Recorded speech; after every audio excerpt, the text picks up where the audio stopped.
all of you Congress members who kneeled in kente cloth in 2020 to show how much you cared about Black lives, all of you Congress people who pretend to care about queer people by putting pride flags outside of your office or wearing your Ukraine pin, why haven't you called for Randy Fine to be expelled from Congress? Or at the very least, the actual bare minimum is calling for him to be censured?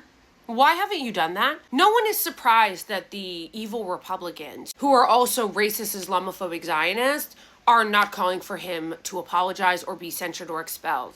But what I'm not gonna get over, what I can't fucking abide, is that all of you so-called liberal, so-called anti-racist, so-called pro-queer, so-called everything you pretend to give a fuck about, so-called fucking Democrat, have said nothing about this evil-ass congressman getting on TV like it ain't no fucking thing and calling for Gaza to be nuked and then getting on TV again and spewing racist Islamophobic shit about Ilhan Omar and talking about how he doesn't feel comfortable because she wears a hijab. This guy regularly gets on Twitter and says some of the most grotesque, psychotic, genocidal things openly about Palestinians in Gaza.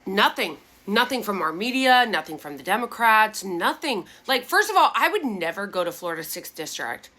Those are the kind of people that live there that would vote for somebody like that. Florida 6th District voted for him after he said all that shit on Twitter. I would never feel safe going somewhere where their representative is openly genocidal and openly Islamophobic and racist. You'll all remember that Rashida Tlaib was censured for saying Free Palestine in Congress, and even Democrats joined to condemn her, okay?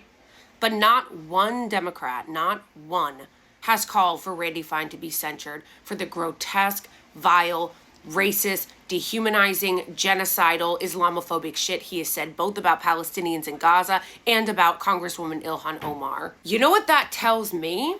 It tells me that the reason why you're not saying anything is not just because you're cowards, which you are, not just because you're corrupt, which you are, but because you're racist too, because you're Islamophobic too. I'm calling on all of Congress, and you should call your Congress people too and let them know how you feel about this. For them to at the very least censor him, although he should be expelled. And don't tell me the Democrats don't have it in them to dogpile someone and hold someone accountable when they want to, because many of you probably won't remember that when Ilhan Omar was first elected in 2018, and she said that Netanyahu was corrupt and he was all about the Benjamins doing a play on words about his name, the media and all of the Democratic Party threw her under the bus, forced her to apologize over and over again, and called her anti-Semitic. So, don't tell me that they don't have it in them.